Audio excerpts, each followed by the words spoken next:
যাই হোক, সে বাড়ি ফিরে এলে তুমি তাকে দিয়ে আর কাজ করাবে না কিন্তু।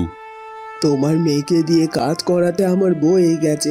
সে তো নিজে থেকে আমার সব কাজে সাহায্য করতে এগিয়ে আসে। জঙ্গলের ধারে কাছে কোথাও তো পেলাম না সেই জড়িবুটির গাছ। আমার বোধ হয় জঙ্গলে আরো গহীনে যেতে হবে। কি আর করার, মেয়ের জন্য এটুকু তো আমায় করতেই হবে। মা, ও মা, এখানে কি করছো তুমি? তোমার কি রান্নার কাজ শেষ? আমি তো জলের কলসিটা রান্নাঘরে রেখে এলাম। ও কোমল, চলে এসেছিস মা? আয় মা আয়। এই দেখ না, আমি আমার পুরনো গহনাগুলো আর জামা কাপড়গুলো গোছাচ্ছিলাম। রান্নার কাজটা তাড়াতাড়ি শেষ হয়ে যাওয়ায় ও এসব নিয়ে বসেছি আজ। তোমাদের মা ছেলের এই নাকে কান্না আর কতবার দেখবো বলো তো? এইসব দেখে আমার মন গলে না, বুঝলে? শোনো গিন্নি, তোমায় একটা ভালো কথা বলি। বাহ কোমল, মায়ের গয়না পরে তোকে কি চমৎকার দেখাচ্ছে। একেবারে নতুন বউয়ের মতো লাগছে, জানিস তো। মায়ের মুখে এমন কথা শুনে কোমল যেন লজ্জায় নেতিয়ে পড়ে। আহ মা, কি বলছো কি তুমি এসব? আমার বুঝি লজ্জা লাগে না? ও মা, এতে আবার লজ্জা পাওয়ার কি হলো? মেয়ে মানুষ হয়ে যখন জন্ম নিয়েছিস, তখন তো একদিন না একদিন বিয়ে করে নতুন বউ সাজতেই হবে তোকে। নতুন বউ সেজে ঘুমটা দিয়ে বসে থাকবি। তারপর ঘোড়ায় চড়ে রাজপুত্র আসবে তোকে নিয়ে যাওয়ার জন্য। তারপর তোকে বিয়ে করে পালকিতে করে নিয়ে যাবে রাজবাড়িতে। সেখানে গিয়ে তুই রাজ রানীর মতো থাকবি আর সুখে সংসার করবি। আর এটাই যে আমি স্বপ্নে দেখি রে মা। না না মা, সে বিয়েটি পরে হবে। আমি এক্ষুনি তোমাদের ছেড়ে কোথাও যেতে চাই না। ঘোড়ায় চড়ে রাজপুত্র এলেও আমি তাকে বলে দেব আমি আমার বাবা মায়ের সঙ্গে আরো কিছুদিন থাকতে চাই। সে যেন পরে আসে আমাকে নিতে। শোনো মেয়ের কথা, ঘোড়ায় চড়ে তার বর তাকে বিয়ে করতে আসলে নাকি সে তার বরকে ফিরিয়ে দেবে? পাগল মেয়ে আমার। আমার কথা বিশ্বাস হয় না তো তুমি দেখে নিও, আমি এমনটাই করব। এসব কথা বলা বলি করতে করতেই পরম আর কোমল হাসাহাসি করতে থাকে। তাদের হাসির আওয়াজ শুনে স্বর্ণ আর সুমনা সেখানে চলে আসে। কি হয়েছে কি বৌদি, তোমাদের ঘরে এত হাসাহাসির বর বসিয়েছো কেন? তোমাদের হাসির আওয়াজে তো এ বাড়ির অন্য ঘরে বসে শান্তিতে থাকতেও পারছি না। কি রে কোমল, তোর না জ্বর হয়েছিল? এখন এখানে মায়ের সঙ্গে দাঁড়িয়ে খিলখিলাচ্ছিস কেন বলতো? এই কথা বলতে না বলতেই স্বর্ণ কমলের দিকে ভালোভাবে তাকায় আর দেখতে পায় কমলের সারা শরীর গহনায় সজ্জিত। আর এটা দেখেই তার চোখ কপালে উঠে যায়। ওদিকে সিংহ রাজপুত্রের হুমকির কোনো কথায় না বুঝে উঠতে পেরে রাজপুত্রের উপর ঝাঁপিয়ে পড়তে যায়। আর রাজপুত্র তার তলোয়ার বের করে সিংহকে আঘাত করতে চায়। তখনই সিংহটি সেই তলোয়ার দেখে ভয় পেয়ে সেখান থেকে পালিয়ে যায়। আর কয়েক মুহূর্ত এখানে দাঁড়িয়ে থাকলে আমি ওই সিংহটাকে উচিত শিক্ষা দিতাম। সিংহ আবার মানুষের কথা বুঝতে পারে নাকি? তাই তো আপনার কথা কিছুই বুঝতে পারেনি রাজপুত্র। এ কি, আপনি তো ভারী মানুষ, আপনাকে আমি প্রাণে বাঁচালাম আর আপনি কিনা আমার কাণ্ডে হাসছেন। একটু আগেই তো ভয় যেন প্রাণটা বেরিয়ে যাওয়ার জোগাড় হয়েছিল, আর এখন কিনা আপনি হাসাহাসি করছেন। এই জন্যই লোকের ভালো করতে হয় না, বিপদ কেটে গেলে তখন কেউ কাউকে চেনে না। মানে আমায় ক্ষমা করুন রাজপুত্র, আমি যদি হেসে কোনো বড় অন্যায় করে থাকি তাহলে আমি আপনার কাছে ক্ষমা প্রার্থী। আসলে আমি ভেবেছিলাম আপনি না বুঝে শুনেই এমন কথা বলছেন। সত্যিই তো, একটা সিংহ কি আর মানুষের কথা বুঝতে পারে? সেটা ভেবে বলে ফেলেছি কথাটা। আপনি যে তাও আমাকে ক্ষমা করতে না পারেন তাহলে আমি কান ধরছি। না না না না, আমি আসলে এতক্ষণ মজা করছিলাম, ক্ষমা করবেন। আপনি যদিও আমার গুরুজন, আপনার সঙ্গে আমার মজা করাটা মানায় না, তবু আমি আসলে এরকমই। শ্রী রাজপুত্র, আপনি আমার কাছে ক্ষমা চাইছেন কেন? আপনার মুখে কথা শোনাও যে আমার জন্য পাপের। আরে না না, আমি রাজপুত্র বলে কি আমার কোনো ভুল থাকবে না? আমরা সকলেই মানুষ, যার ভুল থাকবে সে ক্ষমা চাইবে। আমার মনে হলো আমি আপনার সঙ্গে মজা করে খানিকটা অন্যায় করেছি, তাই ক্ষমা চেয়ে নিলাম নিজের কাছে পরিষ্কার থাকার জন্য। বাহ, আমাদের রাজ্যের রাজপুত্রের মধ্যে যে এতটা সভ্যতা, নিষ্ঠা, গুরুজনের প্রতি শ্রদ্ধা রয়েছে তা তো আমাদের আগে জানা ছিল না। আসলে কখনো রাজপুত্রকে এত কাছ থেকে দেখা হয়নি, তাই আজ আমি সত্যি খুব ভাগ্যবান। ভাগ্যক্রমে রাজপুত্রের সঙ্গে দেখা হয়ে গেল। এক্ষুনি সিংহ মামার পেটে যাচ্ছিলেন, আর এখন নিজের ভাগ্য নিয়ে খুশি হচ্ছেন। তোমার মতো সাহসী বীর রাজপুত্র থাকলে আমাদের মতো প্রজারা কি আর সিংহের পেটে যেতে পারবে? তার জন্যই তো নিজেদের ভাগ্য নিয়ে গর্ব করছি রাজপুত্র। রাজপুত্র কর্ণ রাজ্য ভ্রমণে কোন রাজ্যে গিয়ে পাড়ি জমিয়েছে বলুন তো মন্ত্রী মশাই? এখনো রাজপুত্র ফিরছে না কেন? তার সঙ্গে তো আমার গুরুত্বপূর্ণ কথা আছে। মনে তো হয় না রাজপুত্র কর্ণ আমাদের রাজ্য ছেড়ে দূরে কোনো রাজ্যে গিয়ে পাড়ি জমিয়েছে, কারণ রাজ্য ছেড়ে বাইরে রাজ্যে গেলে রাজপুত্র কর্ণ সবসময় কাউকে না কাউকে বলে যায়। আজ তো আপনাকে আমাকে কাউকেই কিছু জানায়নি, তার মানে সে রাজ্যের মধ্যেই আছে। রাজ্যের মধ্যে আছে? তাহলে তাকে খবর পাঠিয়ে কেন রাজপ্রাসাদে ডেকে আনা হচ্ছে না? আমি তো সে কখন জানিয়েছি রাজপুত্রের সঙ্গে আমার জরুরি কথা আছে। আরে রাজামশাই, এভাবে চিৎকার চেঁচামেচি কেন করছেন? এত রাগারাগি করার কি কারণ জানতে পারি? এই কথা বলতে বলতেই মহারানী রাজদরবারে প্রবেশ করে। আমার রাগার তো একটাই কারণ মহারানী, সেটা হলো তোমার আদরের রাজপুত্র কর্ণ। কেন, সে কি কথা? সে কি এমন করেছে যে তার জন্য আপনি এত রাগারাগি করছেন? আমার রাজপুত্রকে নিয়ে শুধু এমন কথা তো আমি শুনবো না।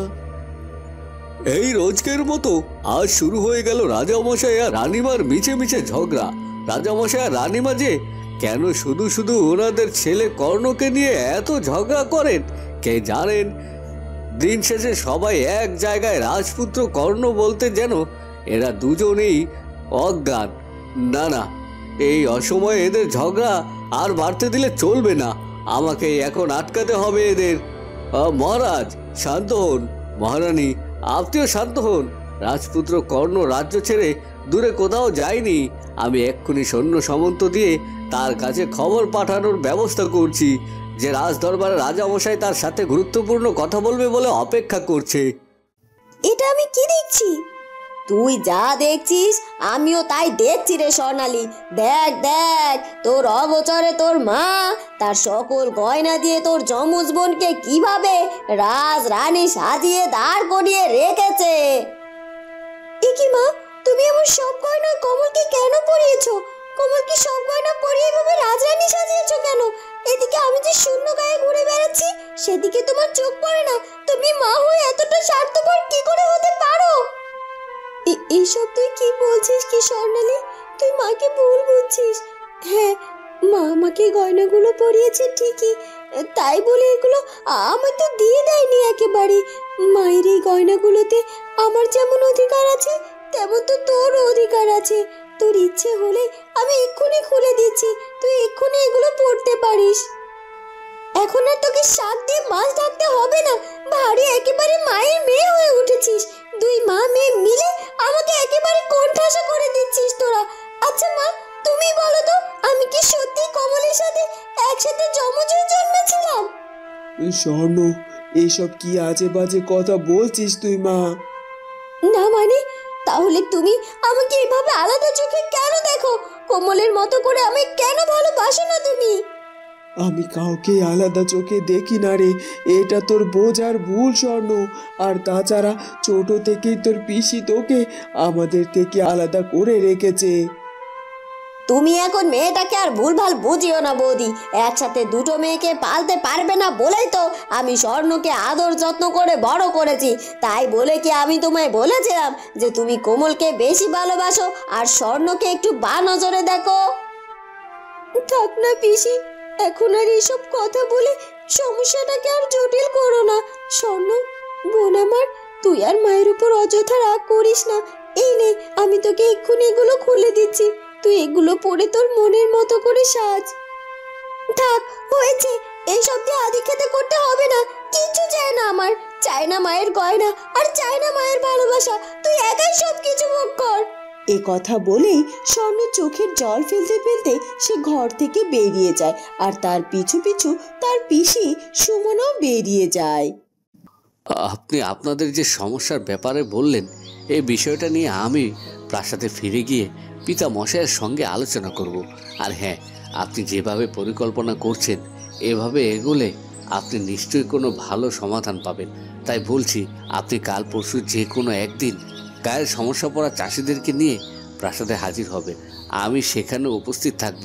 আমি পিতা মশাইকে দিয়ে আপনাদেরকে ন্যায় বিচার পাইয়ে দেওয়ার ব্যবস্থা করব। আপনাকে যে কি বলে ধন্যবাদ দিব রাজপুত্র। একই প্রথমে আপনি আমার প্রাণ বাঁচালেন, আর এখন আমার সমস্যার সমাধান করতে এগিয়ে আসতে চাইছেন। সত্যি আমি আপনার কাছে কৃতজ্ঞ। না না না, এখনো তো আমি তেমন কিছু করতে পারলাম না। আপনারা আগে আসুন রাজপ্রাসাদে, তারপর দেখি আপনাদের জন্য আমি কি করতে পারি। আজ তাহলে আমি প্রাসাদে ফিরে যাই। ও, আপনি এখন ওই জঙ্গল থেকে চলে যান। জঙ্গলের গহীরে যখন তখন আবারও বিপদে পড়তে পারেন। রাজপুত্র, আমাকে এখন ফিরে যেতে হবে।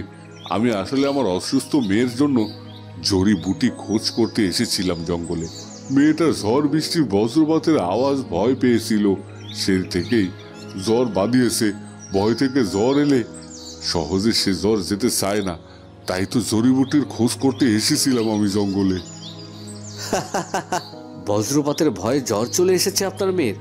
ভারী সোহাগী মেয়ে তো আপনার। হ্যাঁ, ওই আর কি, যমজ দুটো মেয়ে, তার মধ্যে কোমলনী মা আমার ভীষণ সোহাগী আর কোমল মনের। নামটাও তো দেখছি কমলিনী। কমল মন তো হবেই। যাকে, আপনি তাহলে জড়িবুটি খোঁজ করে বাড়ি ফিরে যান। আমি এখন আসছি। এরপর রাজপুত্র তার ঘোড়াকে সঙ্গে করে রাজপ্রাসাদের দিকে রওনা হয়, আর ভোলাও তার প্রয়োজনীয় জড়িবুটি খুঁজে নিয়ে বাড়িতে ফিরে আসে। সাধু বাবা আমায় বলেছিল ছোট থেকে তোকে আর স্বর্ণকে যেন আমি সব সময় একসঙ্গে রাখি, কিন্তু সুমনার জন্য আমি সেটা কখনোই করতে পারিনি, আর তাই জন্যই আমাকে আজকের এই দিন দেখতে হলো। থাক না মা, তুমি এগুলো ভেবে আর কান্নাকাটি করো না তো। যা হওয়ার তা তো হয়ে গেছে। ওদিকে স্বর্ণ মনে মনে কষ্ট পেয়েছে, এই জন্যই তো আমি তোমার সব গয়না পড়তে চাইনি গো। এবার তুমি স্বর্ণের সঙ্গে গিয়ে কথা বলো, আর তুমি নিজে হাতে স্বর্ণকে তোমার গয়নাটা দিয়ে দাও। পরমা, পরমা, এই দেখো, আমি কমলিনীর জন্য জড়িবুটি ওষুধ নিয়ে এসেছি। এ কি, তুমি এখানে এভাবে কাঁদছো কেন পরমা? কিরে কমল, তোর মায়ের আবার কি হলো হঠাৎ করে? আর বলো না বাবা।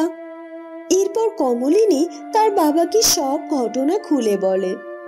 শুনলে তো বাবা, এখন তুমিই বলো আমি কাকে বোঝাবো। ওদিকে স্বর্ণালীও রেগে মেগে আগুন হয়ে আছে, এদিকে মাও কিচ্ছুটি বুঝতে চাইছে না। আমি কোন দিকে যাই বলো তো?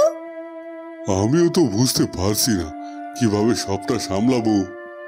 তুমি আর কি সামলাবে? এই সবটা হয়েছে সাধু বাবার কথা অমান্য করার জন্য। আমি তোমায় আরো অনেক বছর আগেই বলেছিলাম সুমনাকে বোঝাও, আর আমার মেয়ে স্বর্ণকে আমার বুকে ফিরিয়ে দাও। আর যদি স্বর্ণ আমার কাছে থাকতো, ওর বোন কমলের সাথে বেড়ে উঠতো, তাহলে এমনটা হতো না। তুই যা মা কমল, স্বর্ণর সঙ্গে গিয়ে কথা বল, আর আমি তোর মাকে বোঝাচ্ছি।